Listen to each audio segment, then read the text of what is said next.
ሰላም እንደምንቆያችሁ ውድ የሻሎም አካዳሚ ቤተሰቦች ሰላማችሁ በያላችሁበት ብዝት ይበልልኝ። መምህር ብሩክ ነኝ።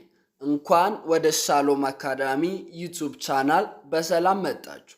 በዚህ ቻናል የተለያዩ መሰረታዊ የሆኑ የእንግሊዝኛና የአማርኛ ትምህርቶች በየጊዜው ስለሚለቀቁ ይህንን ቻናል መከታተሎን እንዳይዘነጉ። ውድ ቤተሰቦቼ ዛሬ ደግሞ ይዤላችሁ የመጣሁት እጅግ በጣም አስደናቂ አስተማሪና ቆንጆ የሆኑ የተለያዩ ትምህርታዊ የሆኑ አረፍተ ነገሮችን ይዤላችሁ መጥቻለሁ። በእርግጠኝነት ሁላችሁም የምትወዷቸውን አይነት አረፍተ ነገር ነው ይዤላችሁ የመጣሁት ውድ ቤተሰቦቼ። ታዲያ እናንተ ደግሞ እነኚህን አረፍተ ነገሮች ቀስ በቀስ በቀላል መንገድ እየተዝናናችሁ በማንበብ በቀላሉ የማንበብና የመጻፍ ክህሎታችሁን ማሳደግ የሚያስችላችሁ አረፍተ ነገር ስለሆነ እስከ መጨረሻው አብራችሁ እንድትቆዩና ብዙ የሚጠቅሙ ትምህርት እንደምታገኙት እርግጠኛ ስለሆንኩ አብራችሁ እንድትሆኑ ይሆን። ነገር ግን ወደ ዛሬው ቪዲዮ ከመግባቴ በፊት ለዚህ ቻናል ቤተሰብ የሆናችሁት ላይክ፣ ኮሜንት፣ ሼር በማድረግና ለዚህ ቻናል ደግሞ አዲስ የሆናችሁት ሰብስክራይብ የምትለዋንና የደወል ምልክቷን በመንካት ወይም በመጫን ቤተሰብ እንድትሆኑ ይሆን። ምክንያቱም አንዴ ሰብስክራይብ ካረጋችሁ በየጊዜው የሚለቀቁ እጅግ በጣም አዝናኝና አስተማሪ የሆኑ ቪዲዮዎች በቀጥታ ወደ እናንተ የሚደርሱ ይሆናል። እናንተም ይህንን ቻናል በመከታተል ራሳችሁን ማሻሻል ትችላላችሁ ማለት ነው ውድ ቤተሰቦቼ። ከዚህ በተጨማሪ ደግሞ እጅግ በጣም አስደሳች ዜና ይዤላችሁ መጥቻለሁ። በኦንላይን ወይም በውስጥ መስመር መሰረታዊ የሆኑ የእንግሊዝኛ፣ የአማርኛ፣ የኦሮምኛና የሂሳብ ትምህርቶችን የተለያዩ አፕሊኬሽኖችን በመጠቀም በቴሌግራም፣ በዋትስአፕ፣ በኢሞ፣ በዙም፣ በሚትስ እና በመሳሰሉት አፕሊኬሽኖች ትምህርት እየሰጠን እንገኛለን ውድ ቤተሰቦቼ።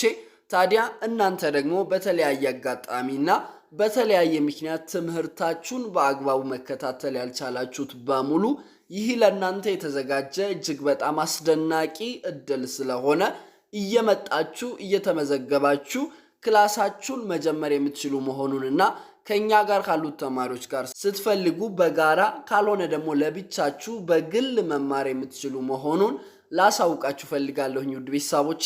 ይህንን እድል ለመጠቀም የምትፈልጉት በሙሉ ከስር በምትመለከቱት ስልክ ቁጥር በመደወል አሊያም በቴሌግራም፣ በዋትስአፕ፣ በኢሞ ሃይ በማለት እኛን ቀጥታ ኮንታክት ማድረግ የምትችሉ መሆኑንና ትምህርታችሁን መጀመር የምትችሉ መሆኑን ላሳውቃችሁ ፈልጋለሁኝ ውድ ቤተሰቦቼ።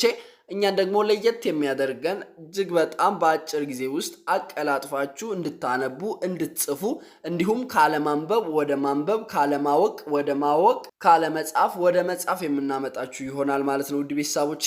አሁን ቀጥታ ወደ ዛሬው ክላሳችን እንገባለን። እናንተ ደግሞ ቪዲዮን ላይክ፣ ኮሜንት፣ ሼር በማድረግ ጀምሩ። ይሄኛው ምን ይላል? አስቸጋሪ። አያችሁት? አስቸጋሪ ይላል። አስቸጋሪ የሚለውን ለማንበብ ያደረግነው ብቸኛውና ዋነኛው ነገር ምንድነው ካላችሁ የፊደሎችን ድምፅ ሳንሳሳት በትክክል ከጠራን በኋላ በፍጥነት ስንጠራቸው አነበብን ማለት ነው ውድ ቤተሰቦቼ። አስቸጋሪ በጣም አሪፍ። መንገዶች ይላል። መንገዶች በጣም አሪፍ። ዘወትር ይላል። ዘወትር በጣም አሪፍ። ወና ደ እቺ ቀላለች። ወደ ይላል። ወና ደ ወደ በጣም አሪፍ። እዚህ ጋር የምታዩት ደግሞ ውብ ይላል። በጣም አሪፍ።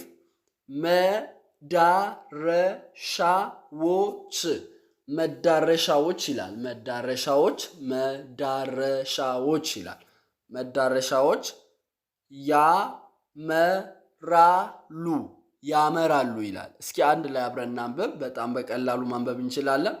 አስቸጋሪ፣ መንገዶች፣ ዘወትር፣ ወደ፣ ውብ፣ መዳረሻዎች ያመራሉ ይላል። ምን ማለት ነው ወይም ስለምንድን ነው የሚያወራው ካላችሁ አንዳንድ ጊዜ አስቸጋሪ መንገዶችን ስናልፍ ወደ ውብ መዳረሻዎች እየተቃረብን መሆኑን መረዳት አለባችሁ ማለት ነው ውድ ቤተሰቦቼ። ለምሳሌ ሌሊት አብዛኛው ጊዜ በደንብ የሚጨልመው ንጋት ሲቃረብ ነው ማለት ነው ውድ ቤተሰቦቼ። ስለዚህም በህይወታችሁ አላስፈላጊ ወይም ከባድ ወይም አስቸጋሪ መንገዶችን እያለፋችሁ ከሆነ እዛው መንገድ ላይ እንድትቀሩ ሳይሆን የተሻሉ ነገሮች እንደሚመጡ ተስፋ ካረጋችሁ ወይም ያንን አስቸጋሪ መንገድ ካለፋችሁ ወደ ውብ መዳረሻችሁ ትቀርባላችሁ ማለት ነው ውድ ቤተሰቦቼ። ስለዚህ በሁሉም ሁኔታ ውስጥ ተስፋ ሳትቆርጡ መጓዝ መቻል አለባችሁ ማለት ነው ውድ ቤተሰቦቼ። በጣም አሪፍ። ወደ ሁለተኛው እናመራለን። ሁለተኛው ምን ይላል? ከመጣንበት ከመጣንበት ይላል። በጣም አሪፍ። መንገድ መንገድ መንገድ ይልቅ ይልቅ ይልቅ የምንሄድበት የምንሄድበት መንገድ መንገድ ይርቃል ይርቃል ይርቃል ይላል። በጣም አሪፍ። እስኪ አንድ ላይ አብረን እናንብብ። ከመጣንበት መንገድ ይልቅ የምንሄድበት መንገድ ይርቃል ይላል። ምን ማለት ፈልጎ ነው ወይም ስለምንድን ነው የሚያወራው ካላችሁ ከመጣንበት መንገድ ይልቅ የምንሄድበት መንገድ ይርቃል ማለት ብዙ መንገድ ወይም ብዙ ርቀት መተን ሊሆን ይችላል። ነገር ግን አሁንም አላበቃም። ከመጣንበት መንገድ ይልቅ የምንሄድበት መንገድ ስለሚርቅ በጭራሽ መድከም አማራጭ ሊሆን አይችልም ማለት ነው ውድ ቤተሰቦቼ። ስለዚህ እኔ ጨርሻለሁ ማለት አትችሉም። ምክንያቱም ካሳለፋችሁት መንገድ ወይም ከመጣችሁበት መንገድ ይልቅ አሁን ወደፊት የምትሄዱበት መንገድ እጅግ በጣም ሩቅ ስለሆነ እሱን እያሰባችሁ በትዕግስት መጓዝ እንዳለባችሁ የሚያስተምር አረፍተ ነገር ነው ማለት ነው ውድ ቤተሰቦቼ። ለዛ ነው ከመጣንበት መንገድ ይልቅ የምንሄድበት መንገድ ይርቃል ይላል ማለት ነው ውድ ቤተሰቦቼ። በጣም አሪፍ። ወደ ሶስተኛው እናመራለን። ሶስተኛው ምን ይላል? የሚቆጨኝ የሚቆጨኝ ይላል። የሚቆጨኝ ያሳለፍነው ያሳለፍነው ይላል። ያሳለፍነው ሳይሆን ተስፋ ያደረግነው ይላል። ያደረግነው ነገር ነው ይላል። ምን ማለት እንደሆነ እስኪ አብረን እናንብብ። የሚቆጨኝ ያሳለፍነው ሳይሆን ተስፋ ያደረግነው ነገር ነው። አያችሁት? ብዙዎቻችሁ ከምትወዷቸው ሰዎች ጋር የተለያዩ ነገሮችን አሳልፋችሁ ሊሆን ይችላል። ከዛ ደግሞ ወደፊት ብሩህ ቀን ተመኝታችሁ ሊሆን ይችላል። ነገር ግን በነገሮች አለመገጣጠምና በተለያዩ ምክንያቶች ከዛ ሰው ጋር ልትለያዩ ትችላላችሁ።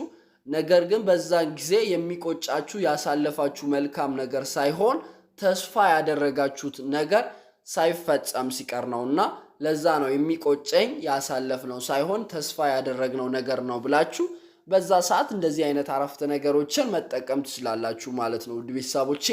የሚቆጨኝ ያሳለፍነው ሳይሆን ተስፋ ያደረግነው ነገር ነው ይላል። አያችሁት? ከዛ ሰው ጋር ብዙ ነገር ተስፋ አድርጋችሁ ሊሆን ይችላል፣ ግን እንዳለመታደል ሆኖ ላትቀጥሉ ትችላላችሁ። ያኔ እንደዚህ አይነት አረፍተ ነገሮችን ሐሳባችሁን በጥልቀት ለማብራራት መጠቀም ትችላላችሁ ማለት ነው ውድ ቤተሰቦቼ። በጣም አሪፍ። ወደ አራተኛው እናመራለን። አራተኛው ምን ይላል? አንዳንድ ይላል። አንዳንድ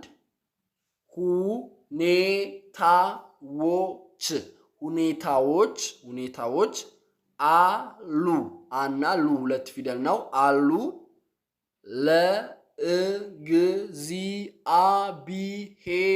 ለእግዚአብሔር ብቻ ይላል። ብና ቻ ብቻ የሚነገሩ ይላል። እስኪ አንድ ላይ አብረን እናንብብ። አንዳንድ ሁኔታዎች አሉ ለእግዚአብሔር ብቻ የሚነገሩ ይላል። ምን ማለት ነው? የአረፍተ ነገር ወይም ስለምንድን ነው የሚያወራው ካላችሁ አንዳንድ ሁኔታዎች አሉ ለእግዚአብሔር ብቻ የሚነገሩ ይላል። አያችሁት? ለሰው መናገር ፈልጋችሁ እንኳን መናገር የማትችሉት ወይም ለማስረዳት ከባድ የሆኑ ሁኔታዎች ሊያጋጥማችሁ ይችላል። በእንደዛ አይነት ጊዜ ግን አንዳንድ ሁኔታዎች አሉ ለእግዚአብሔር ብቻ የሚነገሩ ብላችሁ ሐሳባችሁን በአግባቡ መግለጽ ትችላላችሁ ማለት ነው። ቤተሰቦቼ በጣም አሪፍ። ወደ አምስተኛው እናመራለን። እናንተ ደግሞ ከዚህ የወደዳችሁትን በኮመንት ስር እየጻፋችሁ የራሳችሁን ኮንፊደንስ ማሳደግ ወይም ቢውልድ ማድረግ ትችላላችሁ ማለት ነው። ቤተሰቦቼ ወደ አምስተኛው እናመራለን። አምስተኛው ምን ይላል?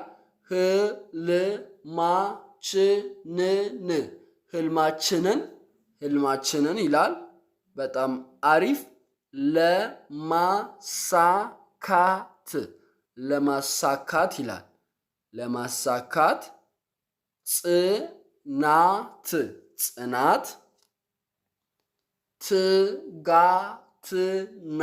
ትጋትና ተስፋ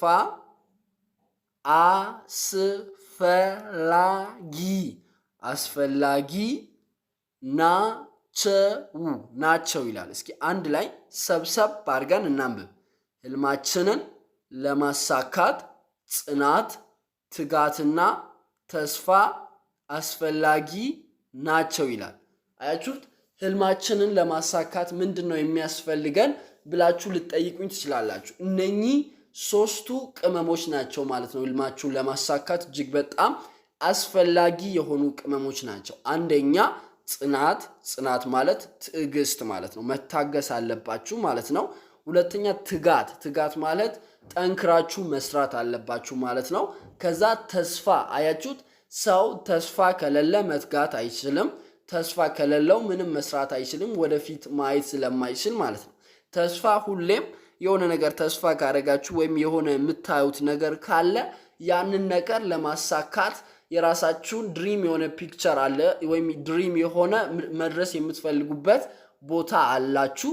ያንን ቦታ ደግሞ በተስፋ ደርሳለሁ ብላችሁ ካመናችሁበት ለመስራት አቅም ታገኛላችሁ ማለት ነው።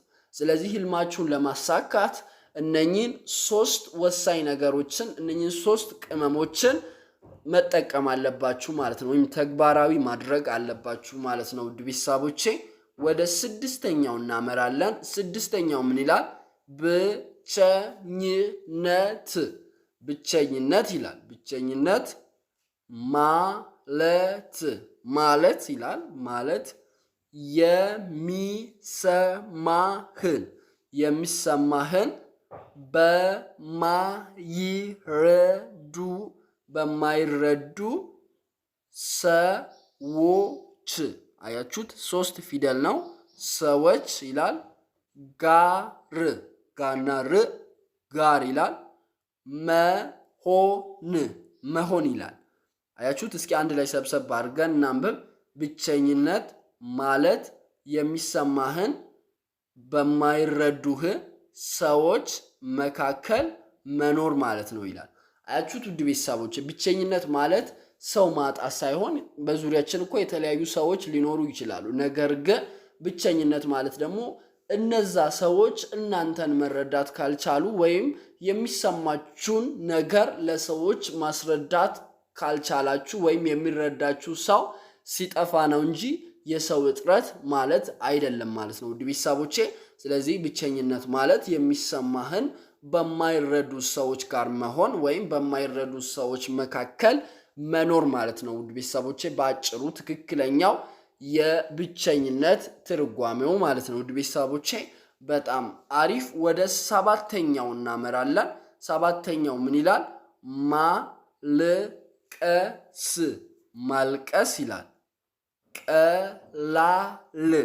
ቀላል ነው ይላል።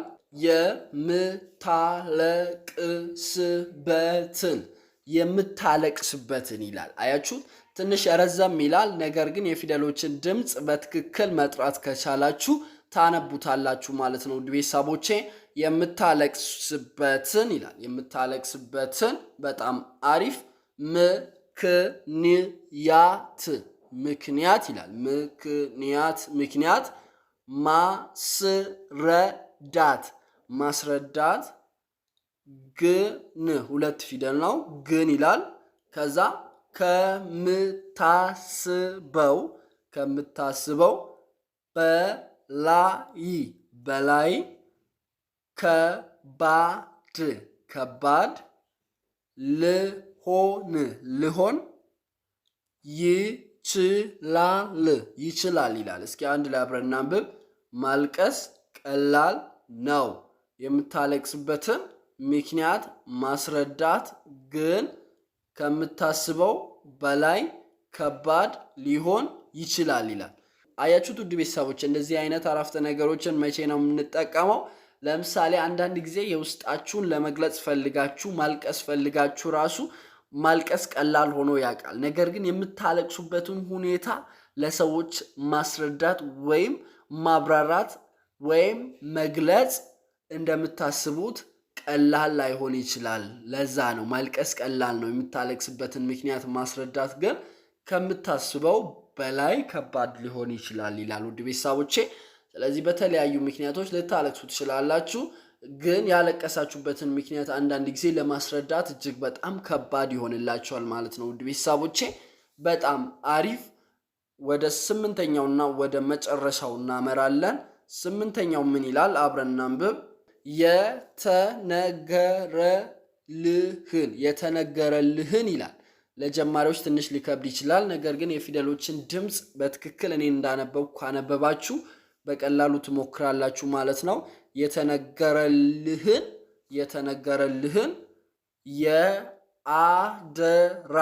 የአደራ ቃል ሳትፈጽም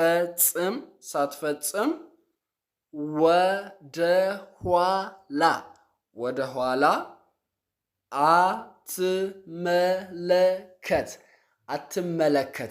አትመለከት ይላል። እስኪ አንድ ላይ አብረን እናንብብ። የተነገረልህን የአደራ ቃል ሳትፈጽም ወደ ኋላ አትመለከት ይላል። ይህ ማለት ምን ማለት ነው? ወይም ስለምንድን ነው የሚያወራላችሁ ካላችሁ፣ አንዳንድ ጊዜ አደራ ይሰጡናል ቤተሰቦቻችንም። በተለያዩ ጊዜ የተሰጠን የአደራ ቃል ሊኖርብን ይችላል። ያንን ቃልን ወይም ያንን የአደራ ቃል ሳንፈጽም ወደኋላ መመልከት ወይም ከመንገዳችን መቆም የለብንም ማለት ነው። እሱን እስከምናሳካ ድረስ መጓዝ መቻል አለብን ማለት ነው ውድ ቤተሰቦቼ። ምክንያቱም የአደራ ቃል እጅግ በጣም ከባድ ቃል ስለሆነ ማለት ነው ውድ ቤተሰቦቼ። ለዛ ነው አንዳንድ ጊዜ ቤተሰቦቻችሁ ልጄ ያኮራኛል ብሎ ስለሚጠብቅ ያንን የአደራ ቃል ለማስፈጸም እናንተ ደግሞ ብቁ መሆንና ራሳችሁን ማበርታት፣ ማጠንከር፣ ማጀገን፣ ወደፊት መጓዛችሁን መቀጠል አለባችሁ ማለት ነው ውድ ቤተሰቦቼ። በጭራሽ ተስፋ መቁረጥ የለባችሁም ማለት ነው ውድ ቤተሰቦቼ። እጅግ በጣም ጠቃሚ የሆኑ አረፍተ ነገሮችን ወደ 8 የሚጠጉ አረፍተ ነገሮችን ከነትርጉማቸው በመረዳት አይተናል ማለት ነው ውድ ቤተሰቦቼ። እናንተ ደግሞ እነኚህን አረፍተ ነገሮችን ደጋግማችሁ በማንበብ እንዴት እንደሚነበቡ፣ እንዴት ደግሞ እንደሚጻፉ፣ እንዴት ደግሞ በቀላሉ እንደምናብራራቸው ለይታችሁ አይታችኋል ማለት ነው ውድ ቤተሰቦቼ። ስለሆነም ደጋግማችሁ እንድታዩ ይሁን። ስለዚህ እናንተ ደግሞ እነዚህን አረፍተ ነገሮችን በደብተራችሁ እየጻፋችሁ ከዛ በተጨማሪ ደግሞ የራሳችሁን የተለያየ አረፍተ ነገሮችን በቀላሉ እየመሰረታችሁ የማንበብ የመጻፍ ክህሎታችሁን በቀላሉ ማሳደግ ትችላላችሁ ማለት ነው ውድ ቤተሰቦቼ። ደግሞ እየገባችሁ ኮመንት ስር ከዚህ ውስጥ የተመቻችሁን አረፍተ ነገር ማስቀመጥ መጻፍና ራሳችሁንም እዛው ማሻሻል ትችላላችሁ ማለት ነው። ከዛ በተጨማሪ ደግሞ ኮመንት ውስጥ እየገባችሁ ከዚህ ውስጥ በጣም የወደዳችሁትን አረፍተ ነገሮችን እዛ ውስጥ እየጻፋችሁ የራሳችሁን ኮንፊደንስ ማሳደግ ትችላላችሁ ማለት ነው ውድ ቤተሰቦቼ። የዛሬው ትምህርታችን ይህንን ይመስላል። ቪዲዮ ከተመቻችሁ ቤተሰብ የሆናችሁት ላይክ፣ ኮመንት፣ ሼር በማድረግና አዲስ የሆናችሁ ደግሞ ሰብስክራይብ በማድረግ የደወል ምልክቷን በመንካትና በመጫን ቤተሰብ እንድትሆኑ ይሁን። ምክንያቱም ይህንን ቻናል በመከታተል ብቻ እጅግ በጣም ብዙ ተማሪዎች ማንበብና መጻፍ ስለቻሉ እንዲሁም እየቻሉ ያሉትም ስላሉ እናንተም ለመጀመሪያ ጊዜ ይህንን ቪዲዮ የምትመለከቱና ለቻናሉ ደግሞ አዲስ የሆናችሁት ሰብስክራይብ በማድረግ በየጊዜው የሚለቀቁ ቪዲዮዎች በቀጥታ ወደ እናንተ እንዲደርሳችሁ ማድረግ ትችላላችሁ። እኛንም ደግሞ ላይክ፣ ኮመንት፣ ሼር፣ ሰብስክራይብ በማድረግ ቪዲዮአችን እንድታይና በሌላ አሪፍ ቪዲዮ እንድንመጣ እንድታበረታቱን ይሁን። ከዚህ በተጨማሪ ደግሞ በኦንላይን ወይም በውስጥ መስመር መሰረታዊ የሆኑ የእንግሊዝኛ፣ የአማርኛ፣ የኦሮምኛና የሂሳብ ትምህርቶችን የተለያዩ አፕሊኬሽኖችን በመጠቀም በቴሌግራም፣ በዋትስአፕ፣ በኢሞ፣ በዙም፣ በሚትስ እና በመሳሰሉት አፕሊኬሽኖች ትምህርት እየሰጠን እንገኛለን። ውድ ቤተሰቦቼ ታዲያ እናንተ ደግሞ በተለያየ አጋጣሚና በተለያየ ምክንያት ትምህርታችሁን መማር እየፈለጋችሁ ነገር ግን መማር ያልቻላችሁት በሙሉ ይህ ለእናንተ የተዘጋጀ እጅግ በጣም አስደናቂ እድል ስለሆነ እየመጣችሁ ከኛ ጋር ካሉት ተማሪዎች ጋር ስትፈልጉ በጋራ ካልሆነ ደግሞ ለብቻችሁ በግል መማር የምትችሉ መሆኑንና በጣም በአጭር ጊዜ ውስጥ አቀላጥፋችሁ ማንበብና መጻፍ እንደምትችሉ ላረጋግጥላችሁ ፈልጋለሁኝ። ውድ ቤተሰቦቼ ታዲያ ይህንን እድል ለመጠቀም የምትፈልጉት በሙሉ ከስር በምትመለከቱት ስልክ ቁጥር በመደወል አሊያም በቴሌግራም፣ በዋትስአፕ፣ በኢሞ ሃይ በማለት ወይም በማናገር እኛን ኮንታክት ማድረግ የምትችሉ መሆኑንና ክላሳችሁን መጀመር የምትችሉ መሆኑን ላሳውቃችሁ ፈልጋለሁኝ። ውድ ቤተሰቦቼ እኛን ደግሞ ለየት የሚያደርገን እናንተን በጣም በአጭር ጊዜ ውስጥ ካለማንበብ ወደ ማንበብ፣ ካለመጻፍ ወደ መጻፍ፣ ካለማወቅ ወደ ማወቅ ማምጣታችን ነው ማለት ነው። ውድ ቤተሰቦቼ እስከ መጨረሻው አብራችሁ ስለሆናችሁ ከልብ አመሰግናለሁ። በሌላ ቪዲዮ እስክንገናኝ ድረስ ቸር ሰንብቱ። መምህር ብሩክ ነበርኩኝ። አመሰግናለሁ።